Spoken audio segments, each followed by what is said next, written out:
배당주 관점에서는 손절을 하는 경우 이런 겁니다. 잉여 현금 흐름에 대한 전망, 좋아질 가능성이 없다. 그러면 이제 저희가 손절을 해야 되죠. 배당주로 어떤 종목을 발굴했다 하더라도 갑자기 테마주가 된다. 그럴 때는 당연히 팔아야 되는 거니까. 이게 실제로 밸류 프로그램이 증시의 재평가라든지 어느 정도 도움이 될 수 있을지가 주주가치 개선을 통해서 많은 기업들이 재평가될 거라 생각합니다.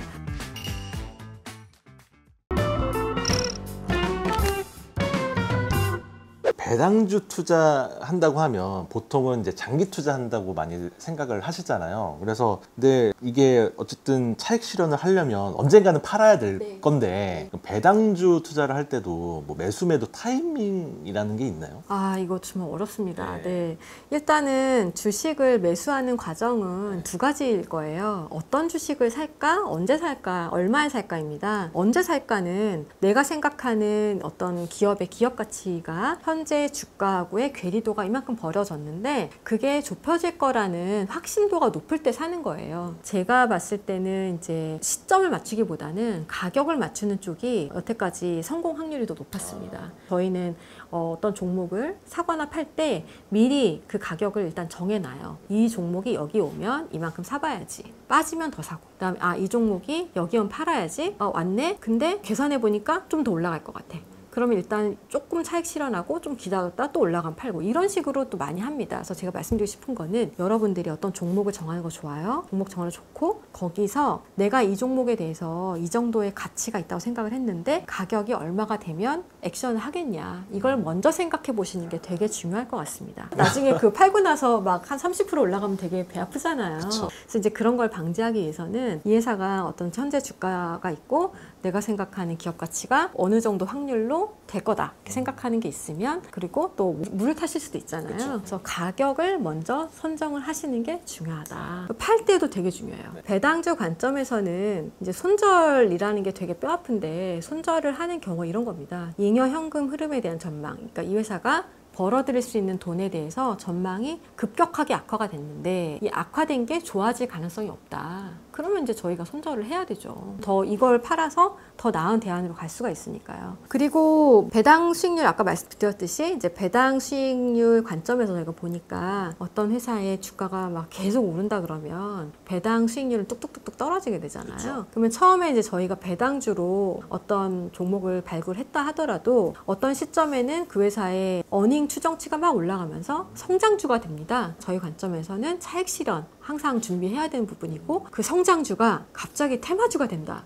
그러면은 주가가 뭐 말도 못하게 오르겠죠. 그럴 때는 당연히 팔아야 되는 거니까 그럴 때마다 저희는 배당 수익률을 가지고 잣대를 봅니다. 대부분의 투자자들은 이 기업의 가치가 적정 가치가 얼마인지 목표 주가를 어디로 하면 좋을지 모르는 경우들이 많단 말이에요. 네네.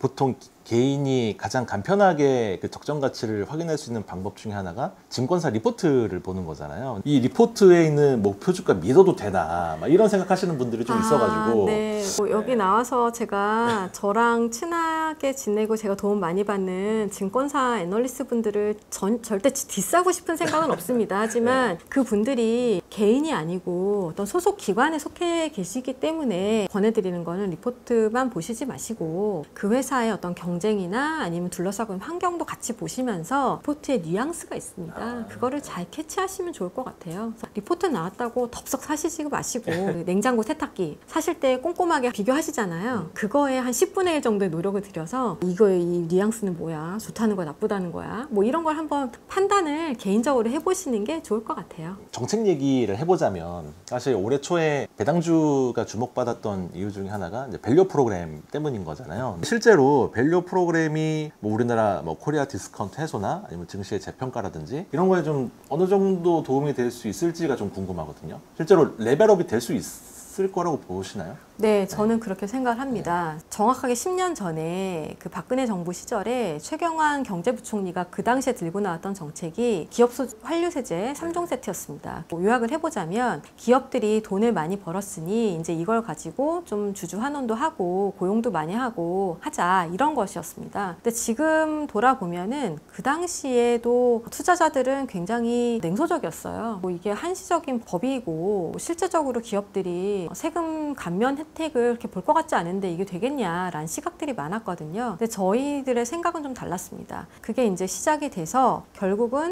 사회가 변할 것이다. 기업들이 변할 것이라고 생각했고 그 이후에 보면은 14, 15, 16, 17까지 그 법안이 한시적인 그 상황에서 배당이 늘기 시작했어요. 그리고 나서 배당이 꺾였냐? 아닙니다. 계속 꾸준히 배당이 늘었거든요. 그렇기 때문에 제가 지금 생각을 하는 것은 자본시장의 역사와 깊이가 점점 우리나라가 깊어지는 중입니다. 어떤 나라든지 자본이 모이고 나서야 그 다음에 환원을 하게 되지 자본이 없는데 누가 환원을 하겠습니까? 그렇기 때문에 지금은 자본도 모였고 어떤 사회적인 요구가 점점 커가는 와중에 정부가 트리거를 제공한 거라고 생각합니다. 그래서 많은 분들이 지금 질문하시는 것들이 세제 혜택이 별론데 되겠냐라고 이제 생각하시는 분들이 많아요. 물론 세제 혜택이 있으면 더 좋겠지만 그리고 그 밸류가 가치가 이만큼에 있는데 가격이 올라가서 이 갭들이 좀 좁혀지는 그 시간은 세제 혜택이 있다면 더 빨라질 수도 있을 거예요. 하지만 저희 생각에는 트렌드는 정해졌고 방향은 정해졌고 가는 시간이 얼마나 길 거냐 짧을 거냐인데 10년이 넘기지 않을 거라고 봅니다. 과거에도 저희가 배당에서 받고 이제는 주주가치 개선을 통해서 많은 기업들이 재평가될 거라고 생각합니다. 사실 이 부분이 많이 궁금하실 것 같은데 소위 이제 밸류업 수혜자라고 거론이 되는 종목들이 되게 많이 있었잖아요. 근데 뭐 은행주, 아까 뭐 얘기하신 현대차그룹주 뭐 이런 데들은 이미 좀 많이 올라서 뭐 신고가 기록한 데들도 있고 지금 사도 되나 싶은 생각이 들긴 하더라고요. 이게 종목에 대한 언급이 너무 어렵습니다. 왜냐하면 저희가 실제로 지금 매매를 하고 있는 기관이라서 저희가 또 말했다가 이 종목도 팔면 너희는 매도 추천하고 왜 파냐 이렇게 얘기를 드릴 수 있으니까요. 어쨌거나 말씀드린 대로 저평가된 종목이 아직도 많아요. 아직도 많고 그리고 여력이 있는데 의지가 없었던 그런 회사들이 많습니다. 놀랍게도 최근 들어서 주주 가치를 제고하겠다라고 공시를 하는 회사들이 나오고 있기 때문에 그렇게 행동에 나오는 회사들을 눈여겨보시면 또 좋은 기회가 되실 거로 생각하고 있습니다. 최근에 공시한 기업들 중에 조금 눈여겨볼 필요가 있는 주가가 덜 올랐거나 이런 데들 좀 눈여겨보면 되겠네요. 최근에 공시한 회사나 아니면 여력이 있는데 공시를 할 가능성이 있어 보이는 회사들입니다. 이게 사실 매니저란 직업이 좀 노가다에 가깝습니다. 뭐냐면 일단 데이터는 누구나 다 갖고 있는 것이고 리포트도 다 누구나 갖고 있잖아요. 근데 그걸 해석하는 능력인데 예를 들면 다트나 아니면 네이버 증권 계속 뒤지면서 종목별로 이 회사가 이만큼 여력이 있는데 왜 주주 환원 요것밖에 안 했지? 이런 것들에 대해서 저희가 먼저 알 수가 있거든요. 보시는 시청자님들도 뭐 예를 들면 업종이 이만큼의 배당 성향인데 이 회사가 현금도 있고 그때 왜 배당을 안 해? 그러면 이 회사는 이제 배당이 올라갈 수도 있지 않을까? 뭐 그런 정도의 아이디어를 제가 쉐어를 해드릴 수 있을 것 같아요. 네. 네, 마지막 질문 하나 드릴게요. 좋은 배당주 고르는 법이나 뭐 어떻게 투자를 해야 되는지 쭉 설명을 해주셨는데 나 이거 너무 어렵고 복잡해. 그러면 제일 간단한 거는 이제 전문가한테 맡기는 거잖아요. 근데 요즘에는 이제 배당주 펀드, 배당주 ETF 이런 게 워낙 많이 나와 있고 또 유사한 상품들이 많다 보니까 어떤 걸 고르는 게 좋을까 이런 고민들이 좀 많더라고요. 일단 저희 펀드 좋고요. 이거 말씀드려도 되죠? 저희의 생각은 이름만 배당주 펀드가 되게 많아요. 그래서 종목들을 봤을 때 예를 들면 어떤 배당주 펀드는 배당 수익률만 높은 종목들이 있는 경우가 있어요. 그것도 조금 애매하고 아니면 이름은 배당주라고 되어 있는데 요즘에 핫한 종목들이 있어가지고 굉장히 매매가 빠른 펀드들도 있습니다. 그래서 제가 말씀드리고 싶은 거는 펀드 안에 종목이 뭐가 있는지 저희 확인하실 수 있거든요. 그래서 그걸 한번 확인하셔서 이 펀드가 오래된 펀드인지 아니면 이 펀드가 배당주의 어떤 그런 정신에 맞게 운용이 되어 있는지 그거 한번 확인하시면 좋을 것 같고요. ETF 같은 경우에도 마찬가지입니다. 네이버 증권에 가셔서 ETF란을 보시면 대표적인 ETF를 클릭을 해보시면 그 ETF에 어떤 종목이 몇 %로 들어가는지 다 보실 수가 있어요. 그래서 그러면 이거는 이런 종목이 있으니까 나는 이 종목이 배당 매력도가 높다. 즉 이제 주가도 오를 것 같고 배당 수익도 나올 것 같다. 이렇게 하시면 사시면 돼요. 그래서 그거를 펀드를 고르실 때도 깐깐하게 따져보시면 좋을 것 같아요. 원칙에 맞는지, 그 다음에 너무 배당에만 쏠려 있지 않은지. 왜냐하면 이게 주식이니까 자본 차익도 중요하잖아요. 원칙에 맞는 배당주 운용을 하고 있는지 이런 것들을 잘 보시면 실패 없는 투자가 되실 거라고 생각합니다.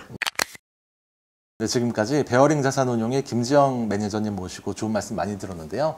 영상 재밌게 보셨다면 구독과 좋아요 그리고 댓글도 많이 부탁드리겠습니다. 감사합니다.